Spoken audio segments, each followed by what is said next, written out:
இன்னைக்கு எங்க கேங் ஃப்ரெண்டுக்கு மேரேஜ். ஸோ மார்னிங்கே கிளம்பி ஏரல் பஸ் ஸ்டாண்ட் வந்தாச்சு. திருச்செந்தூர் போய் ஃப்ரெண்ட்ஸ பிக்கப் பண்ணிட்டு சாத்தான்குளத்துக்கு போனோம்.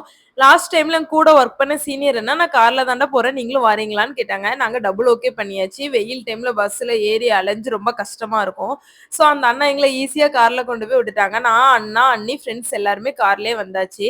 அப்புறம் மேரேஜுக்கு போயிட்டு ஃப்ரெண்ட மீட் பண்ணி பேசிட்டு, நாங்க கொஞ்ச நேரம் இங்க இருந்து அரட்டை அடிச்சு கலாய்ச்சிட்டு கிடந்தோம். நாங்க எல்லாருமே ஒர்க் பண்ண டைம்ல தான் ரொம்ப க்ளோஸு. ஒண்ணா தான் இருப்போம், ஒண்ணா தான் சாப்பிட போவோம். ஸ்நாக்ஸ் எல்லாமே ஷேர் பண்ணி சாப்பிடுவோம். அவ்ளோ க்ளோஸ் ஃப்ரெண்ட்ஸ் நாங்க. ஒரு ஆளுக்கு சாப்பிடுறதுக்கு லேட் ஆயிட்டு அப்டின்னா கூட, மத்தவங்க எல்லாருமே வெயிட் பண்ணுவோம். அது 5:00 ஆனாலும் சரி, 6:00 ஆனாலும் சரி, எல்லாருமே ஒண்ணா தான் சாப்பிடுவோம். அதுதான் எங்க ரூல்ஸு. அவ்ளோ ஜாலியா இருக்கும். இப்போ வந்துட்டு எல்லாருமே தனித்தனியா அங்கங்க கெடக்கோம். எல்லாருக்குமே மேரேஜ் ஆகி இப்போ போயிட்டுருக்காங்க. பட் அது எல்லாமே ஒரு நல்ல மெமரீஸ் மாதிரி ஆகிடுச்சு.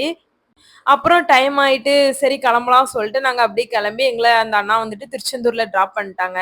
திருச்செந்தூர்ல போய் எதிர்ச்சியா எங்களோட இன்னொரு காலேஜ் ஃப்ரெண்டு விஜிய மீட் பண்ணோம். நாங்க வந்துட்டு பெஞ்ச் மேட்ஸ் ரொம்ப க்ளோஸு. நாங்க 3 பேரும் ஒண்ணா இருந்தாலும் ஏதாவது பேசி சிரிச்சு கலாய்ச்சிட்டு இருப்போம். இன்னைக்கு என்ன டேன்னு தெரியல. ரொம்ப லக்கியா இருந்துச்சு. ஃப்ரெண்ட்ஸ் எல்லாம் மீட் பண்ணி செம்ம ஜாலியா இருந்துச்சு. அப்புறம் அவ காஃபி, சாப்பாடுலாம் வாங்கி தந்துட்டு சாப்பிட்டதுக்கு அப்புறம் தான் போணும்னு சொல்லிட்டா. சரின்னு எல்லாருமே ஒண்ணா பேசி சிரிச்சு ஜாலியா சாப்பிட்டுட்டு என்ஜாய் பண்ணிட்டு இருந்தோம். அப்புறம் லேட் ஆயிட்டு அப்படி சொல்லிட்டு அவளே என்ன வீட்ல வந்து டிராப் பண்ணிட்டா. அவ்வளவுதான் இன்னைக்கு டே விளாக் முடிஞ்சுது.